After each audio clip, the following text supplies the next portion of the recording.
வானை தொட்ட மேகம் இங்கே பூவை தொட்ட தாகம் என்ன, தேனை தொட்ட வண்டு இங்கே காற்றில் விட்ட செய்தி என்ன.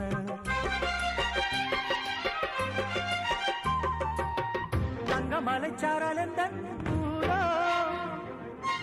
இங்கு என்னை கைது செய்வார் யாரோ. அன்பாய் ஒரு தெய்வம் வந்து தாலாட்டுதே, நெஞ்சில் புது சந்தம் வந்து நீரூற்றுதே. கண்ணில் ஒரு மின்னல் கண்டேன், என்னை இன்று கண்டு கொண்டேன். பொன்மாங்குயில் சிங்காரமாய், பொன்மாங்குயில் சிங்காரமாய் பண்பாடுதே. சங்கீதக்காரன் எந்த காதல் பாதையில் உல்லாச